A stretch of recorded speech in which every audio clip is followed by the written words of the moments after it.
राहुल गांधी के समर्थन में केजरीवाल खुलकर उतर आए हैं। जो भाई मैं बात पूछ रहा था संजीव झा से, उन्हीं के पार्टी के विधायक हैं कि विधानसभा में राहुल के समर्थन में बोले दिल्ली के सीएम केजरीवाल, इनका काम सिर्फ लोगों को जेल भेजने का, यानी वो बीजेपी पर सवाल उठाते हुए। सुनिए क्या कहा उन्होंने।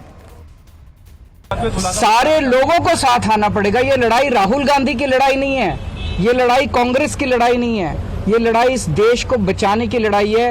एक तानाशाह से, एक कम पढ़े लिखे व्यक्ति से, एक अहंकारी व्यक्ति से इस देश को बचाने की लड़ाई है। Thank you. और देखिए एक और बड़ी खबर है, राहुल की संसद सदस्यता जाने पर उद्धव ठाकरे का भी बयान आ गया है। इस देश में चोर को चोर कहना अपराध हो गया, ये कहा है उद्धव ठाकरे ने। ये लोकतंत्र की सीधी हत्या है, ये तानाशाही के अंत की शुरुआत है, ये उद्धव ठाकरे ने कहा। और इस बीच एक और बड़ी खबर है, राहुल की सदस्यता जाने पर ममता बनर्जी का भी बयान आ गया है।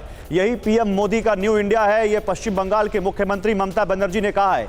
बीजेपी के लिए विपक्षी नेता प्राइम टारगेट, ये कहा है ममता बनर्जी ने। आपराधिक रिकॉर्ड वाले बीजेपी नेता मंत्री हैं, ये कहा ममता बनर्जी ने। उन्होंने कहा विपक्षी नेता को एक बयान पर अयोग्य करार दिया जा रहा है।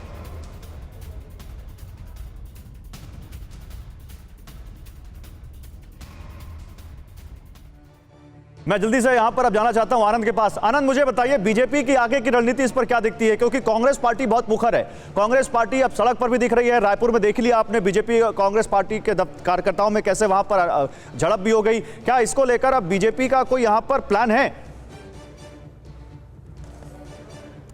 जी बिल्कुल, बीजेपी जो है अपना एक एक कदम जो है राजनीतिक कदम सोच समझ के उठाती है। बीजेपी की नज़र कर्नाटक चुनाव पे है, राजस्थान चुनाव पे है, मध्य प्रदेश, छत्तीसगढ़, तेलंगाना चुनाव पे है। और उसको लगता है कि राहुल गांधी ने ओबीसी समाज का ये बयान देकर अपमान किया है और उनको कई बार कोर्ट ने मौका दिया माफी मांगने का, लेकिन उन्होंने कोर्ट में माफी नहीं मांगी। तो इसका सीधा असर बीजेपी को लगता है कांग्रेस पार्टी को होगा, उसको नुकसान होगा और इसका फायदा बीजेपी को होगा। और यही वजह है कि बीजेपी ने 6 अप्रैल से लेकर 14 अप्रैल तक लगभग 9-10 दिन उसने एक तैयारी की, योजना बनाई है कि वो घर घर जाएगी, देश भर में लगभग 1 करोड़ लोगों तक पहुंचने की उसकी योजना। और ये बताने की योजना है कि किस तरह से राहुल गांधी और कांग्रेस पार्टी ओबीसी विरोधी है। और वो सिर्फ इसलिए विरोध कर रहे हैं क्योंकि राहुल गांधी की और कांग्रेस पार्टी की जो मानसिकता है वो सामंतशाही वाली है, यानी कि उनको ये लगता है कि सेंस ऑफ एंटाइटलमेंट है। अगर हमने कुछ कह दिया ओबीसी समाज के खिलाफ तो हम माफी नहीं मांगेंगे, हम उस पर अड़े रहेंगे। तो बीजेपी, मैं जयंतोदा के पास जाता हूं। जयंतोदा हमारे साथ हैं। जयंतोदा, आपने पूरा सुना यहां पर तमाम पार्टियों के नेता क्या कह रहे हैं। अरविंद केजरीवाल की बात आपने सुनी, आपने सुना ममता बनर्जी क्या कह रही हैं।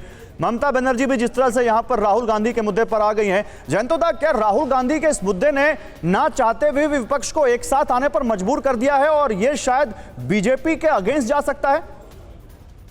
देखिए, अभी ये इतना जल्दी ये फैसला, मतलब ये कंक्लूजन ड्रॉ नहीं करना चाहिए कि इसमें बीजेपी का नुकसान होगा और कांग्रेस का बहुत फायदा हो जाएगा। मतलब it will be over simplification.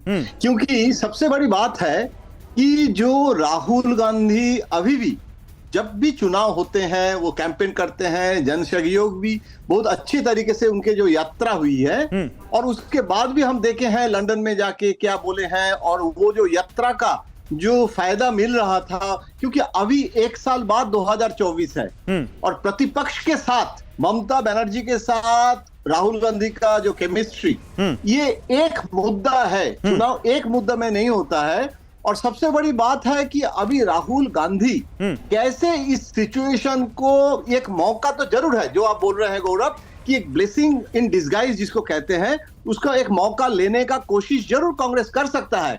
लेकिन अगर चुनाव लड़ने का भी तो अभी तो केरला में भी कोई अनाउंसमेंट चुनाव का नहीं हुआ। अभी तो फिलहाल अभी तो डिस्क्वालिफिकेशन हुई है। अभी कौन चुनाव लड़ेंगे, प्रियंका गांधी आएंगे या नहीं आएंगे, ये सब कांग्रेस की पार्टी के ऊपर। लेकिन आप जो बोल रहे हैं कि प्रतिपक्ष का यूनिटी का संभावना जो दिखाई दे रहा है, ठीक है, बहुत कम्युनिकेशन।